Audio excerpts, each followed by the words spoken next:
ভারতের বেঙ্গালুরুর ব্যস্ত রাস্তায় নাচছিলেন জার্মান টিকটকার নোয়েল রবিনসন।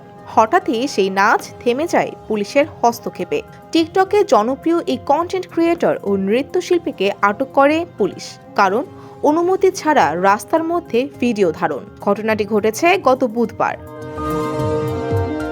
ভারতীয় সংবাদ মাধ্যম এনডিটিভির তথ্য মতে, ঐতিহ্যবাহী ভারতীয় পোশাক পরে নাচের দৃশ্য ধারণ করছিলেন নোয়েল।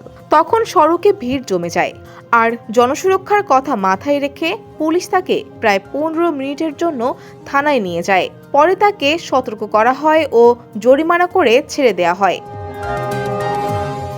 ঘটনাটির একটি ভিডিও নোয়েল শেয়ার করেছেন ইনস্টাগ্রামে। সেখানে দেখা যায় এক পুলিশ কর্মকর্তা তাকে গাড়িতে তুলছেন, আর সেই সময় তার মাথা গাড়ির দরজায় ধাক্কা খাচ্ছে। পরে এক পোস্টে নোয়েল লিখেছেন, এই প্রথম পুলিশ স্টেশনে যেতে হলো, একটু ভয় পেয়েছিলাম, মনে হয়েছিল হয়তো জেলে পাঠাবে, কিন্তু ভাগ্যক্রমে সব ঠিক আছে, আমি নিরাপদে আছি এবং ভারতকে ভালোবাসি।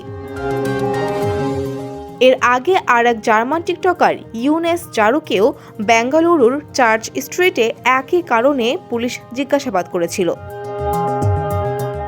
2001 সালে জন্ম নেওয়া নোয়েল রবিনসনের শিকড় নাইজেরিয়ায়, তবে তিনি বড় হয়েছেন জার্মানিতে মায়ের কাছে। আফ্রো চুল, হিপ হপ ও ফ্রি স্টাইল নাচের মাধ্যমে তিনি আন্তর্জাতিকভাবে জনপ্রিয় হয়ে উঠেছেন। ডেস্ক রিপোর্ট, সমকাল।